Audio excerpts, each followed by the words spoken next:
All right, Mike, you ready to review Everdell? Yeah. The base game? No. The big box that came out then. Not that one. So Far Shore? Not that one. So what Everdell are we playing? It's Everdell Duo. Oh, yeah, because every game needs a 2-player mode.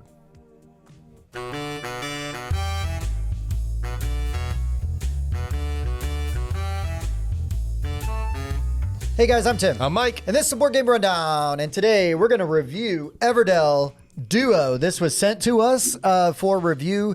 And I'm very excited because I like Everdell quite a bit. I was late to the party with it.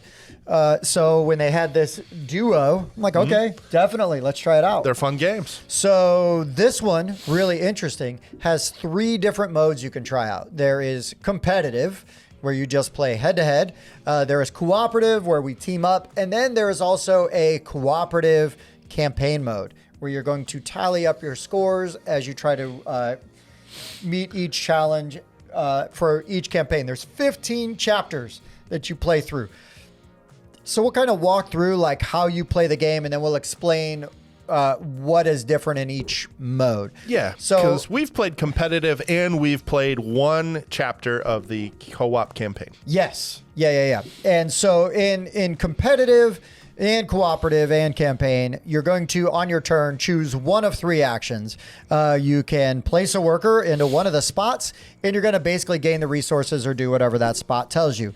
Now, there are these variable river spots. They're going to change with each season, so they're going to do different kinds of fun things. Super awesome. If you play a worker, after you resolve that action, you're going to move the sun up 1 time. Because what's going to happen is when both the sun and the moon get to the ending spot, that tells you that it's the end of the season. Your timers. So the second action you can take is to play a card, and you can play a card either from your hand or from the meadow where the sun or the moon is touching. And you play that card by just paying those resources up in the top left corner, very similar to regular Everdell. And then the third action you can take is to pick up a card either from the top deck or anywhere in the meadow, and that is going to allow you to move the sun or the moon, your choice. So that's important because A, you're not limited by what the sun and moon are touching when you want to choose that card, and B, if Mike still has a worker out and the sun's here, I might just choose to advance the sun because now, because the sun can't move anymore, he cannot play that worker. Because that's the thing. When one of those gets to the end, if you're going to take an action that would move one and you can't move it, you don't get to take it. So that's how competitive mode works. You're going to play through all 4 seasons. Someone's going to start as the tortoise. Someone's going to start as the hare. And then there's the season tiles that'll tell you basically you resolve, like draw a card, you get an extra resource. And it's going to alternate back and forth. And on a couple of the seasons, your green locations will activate, things like that. It's all pretty standard and self-explanatory on the iconography. In cooperative mode, basically, there's a couple of things that are a little different. There's this pesky skunk reporter that is trying to prove that you can't make the great city together. So depending on where you are in the campaign, it's going to tell you which locations are going to get skunks, and then you're going to roll this 6-sided die and randomly place those skunks out that are going to block locations. So that means the sun and moon are going to pass over or stop at those spots if it's at the very end. So it's shortening your game by 2 actions, like right off the bat. And then also in that first chapter, it's going to block one of these worker placement spots every season. In future chapters, it will also block these event locations. So it's going to make it harder to claim the events at different times. Plus, those skunks in the middle track will block which cards you can play because they block the meadow cards as well. Yes, and we had around a season where they were like back to back. So there was like a whole chunk of cards we had a hard time getting to. The other thing will be that when you play a card, if you've played the card, you're going to gain the benefit in single play or in cooperative mode, and you're gonna basically you control all of your resources, so you have to pay for the cards you're playing just like he would have to pay for the cards he's playing. If we were to try to meet a goal up here to get the event, basically again you have to have it if it's not here shared in the city with what you need. And then there's the sharing token, and there's 2 different kinds of uses for this. And depending on where you are in the campaign, you might have full sharing. So at any time during my turn, I can take one of these items, anything, a card, a resource, an occupied token. I can put it on there. And then at the beginning of Mike's turn, he can pick that up, add that to his supply, and now he's got it to take actions. If we are on limited sharing, in the very middle space here, you see these two guys, little handshake, open handshake, right?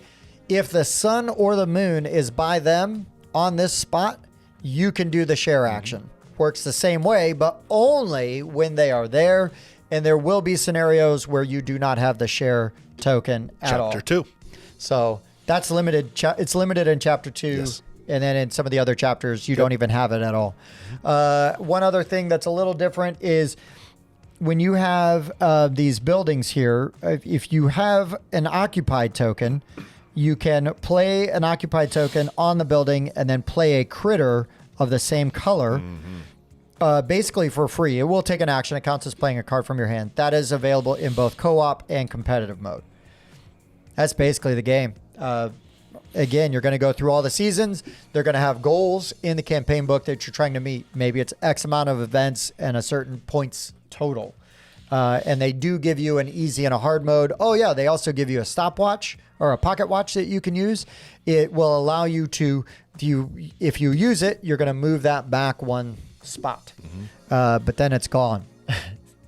Which could be the difference between winning or losing, which you'll see in our playthrough. It certainly can. And there's also some good news cards. And basically at the beginning of each campaign chapter, you're going to draw 3, decide which one to keep, and then the other 2 get shuffled back in. If you use your card, it is gone. If you're playing campaign mode and you don't use it, you can carry it over to the next scenario. And I believe if you're playing hard, you can only carry 1 card over. Okay. And that is really, that's it. This is a whole bunch of Everdell goodness. And so I think if you already like Everdell, you're already going to have an idea of what's going on here. Mike, what are some of your thoughts on Everdell Duo? Yeah, and if you like Everdell or you like Far Shore, you're going to like this experience too. I enjoy both of those games, but what they've added here is an improvement, and it's very interesting. I, like many people that enjoy engine builders, I like, give me all the stuff, let me do all the things I can as long as I want, and then I'll pass when I run out of stuff to do. You can't do that here. This is tighter, and the timing mechanic of these 2 markers adds a lot to this game, in my opinion. I like how it makes the game a little bit shorter. We don't need a 2-player game to drag on. And the timing of these is so interesting because if this marker starts getting towards the end and he plays a worker and I've got 1 worker left, I can't even play a worker. I may need resources and I have no way of getting them in that round. And so these markers are a really interesting addition to this game because it does add a timer and it limits the actions you can do each turn, each round, which neither of the previous versions had. And this inclusion makes the game tighter. And that's interesting at this 2-player experience.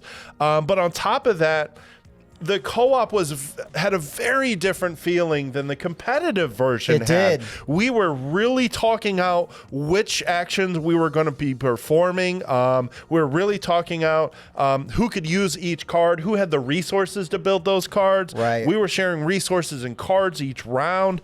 I thought the 2 versions of the 2 different ways to play this game felt very different and interesting. And once again, the timing mechanic really shines, especially in the co-op version where us using one of these tokens was the difference that moved the sun back so that we could play 1 additional, or move the moon back so we could play 1 additional card because that 1 point allowed us to win the first chapter instead of losing it by 1 point.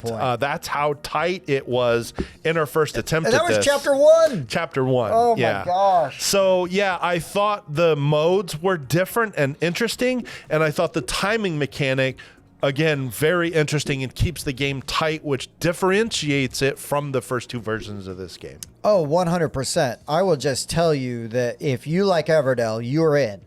You are in. if you and just your partner or like one friend are like around and you want to play Everdell, this is the version. Yeah. 100%. Also, I mean, the other thing is, I mean, you hit on it at the end there, right? It's both the competitive and the cooperative versions felt like different games. I mean, I know we're doing the same thing, right? We're taking the same similar actions and everything, but the vibe, you know, that mindset that you're in just felt very different. And then, you know, so full disclosure, when we played like a full season, re-racked, because we just played a full season just to learn the rules, which was very easy, and we barely needed the full season to do that. Then we played a competitive game, and it flew by. I mean, we did that like practice season and that competitive game in under an hour, basically learning the game. Yep. And then we went over and then read the rules for the campaign mode, the co-op mode, and we played the first round of that basically in an hour, the first chapter of that, in basically an hour. And I could have sat and played another one, like the re-rack and play, because again, the replayability between the different events. I mean, there's a whole chunk and stack of events there. When you're playing cooperative, you've got these cards that are going to give you bonuses. You've got different critters. I mean, just typical Everdell, right? Huge deck. All different kinds of critters and buildings that you can make. The river tiles give you different, like all kinds of variable actions here that are really interesting, and they change every season. Yeah. And then when you're playing in that cooperative mode, you got these damn skunks all over the place blocking everything. It makes it really hard. It makes the choices really interesting and really hard. And I really enjoyed that. I thought this was awesome. I figured I would like it, you know, and it's easy to be like, oh yeah, duo. Every game now is coming out with a duo or a duet or a duel. But this was cool. And the fact that there's basically, you know, 2-3 different ways to play in the box. I mean, you talk about bang for your buck. You've got the same great art, same great resources. Andrew Bosley. You know, you've got mechanics that if you've already played Everdell, you basically know you're just sprinkling in a variation. And man, just really good, really accessible. Because again, you want to play with somebody and they're like, oh, I don't want to go head to head. You always beat me. Well, then try that campaign mode. Yeah. And if they don't like co-op games, well, then go to head to head. Yeah. I mean, it's win-win. And that new wrinkle of the sun and the moon marker, that's not just a tacked on thing. It adds a completely different vibe to this game. It makes this game tight, really tight. Yeah. And the resources and the choices you have to make are really interesting, but not so tight that I felt like under a stranglehold. No. Because there's ways to get resources. You can discard 2 cards at any time during your turn and gain a resource, which may hurt, may not. If you've got junk cards in your hand, or you're like, well, all I can do is draw cards. Well, guess what? Discard a couple of them and then get that resource you need.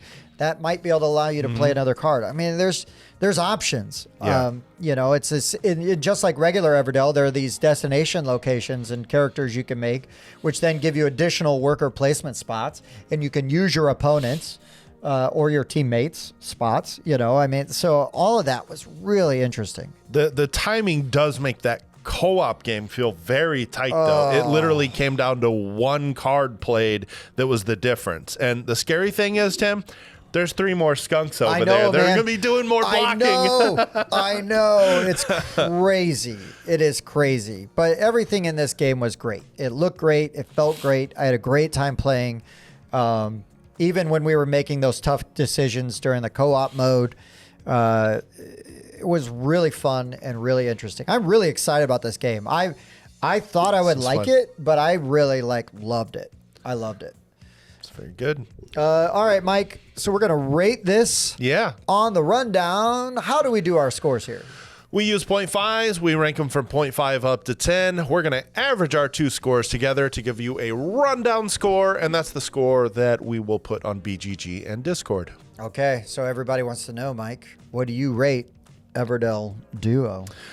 I like Everdell, and I like Everdell Farshore. I do feel like both of those games can run a little long if you play them at max player count. this zips right on by. It did. And it's tight. And the new timing mechanics are interesting. And both game modes are different from each other.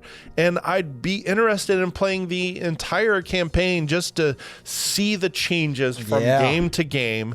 And so I would rate this higher than both of the other versions of Everdell I've played, giving it an 8.5. Nice. Nice. Yeah.